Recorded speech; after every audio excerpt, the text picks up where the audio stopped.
ॐ शुक्लाम्बरधरं विष्णुं शशिवर्णं चतुर्भुजं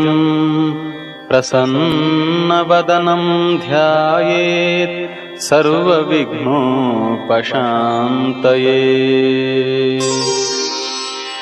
ॐ गणेश्वरो गणक्रीडो गणनाथो गणाधिपः एकदन्तो वक्रतुण्डो गजवक्त्रो महोदरः लम्बोदरो धूम्रवर्णो विकटो विघ्ननाशः सुमुखो दुर्मुखो बुद्धो विघ्नराजो गजाननः भीमप्रमोद अमोद सुरानन्दो मदोत्कटः हेरम्बशम्बर शम्भुः लम्बकर्णो महाबलः नन्दनो लम्पटो भीमो मेघनादो गणञ्जयः विनायको विरूपाक्षो वीरशूरवरप्रदः महागणपतिर्बुद्धिप्रियः क्षिप्रप्रसादकः रुद्रप्रियो गणाध्यक्ष उमापुत्रो घनाशनः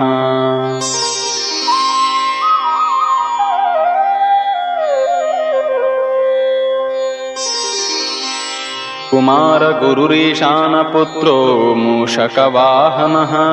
सिद्धिप्रियः सिद्धिपतिः सिद्धिविनायकः अविघ्नस्तुम्बुरः सिंहवाहनो मोहिनीप्रिया कटङ्गको राजपुत्रः शाकलः सम्मितोमितः कूष्माण्डसामसम्भूति दुर्जयो धूर्जयो जयाः भूपतिर्भुवनानां च भूतानां पतिरव्ययः विश्वकर्ता विश्वमुखो विश्वरूपो निधिर्गुणः कविः कवीनां वृषभो ब्रह्मण्यो ब्रह्मवित्प्रियः ज्येष्ठराजो निधिपतिर्निधिप्रियः प्रतिप्रियः हिरण्मयपुरान्तस्थः सूर्यमण्डलमध्यगः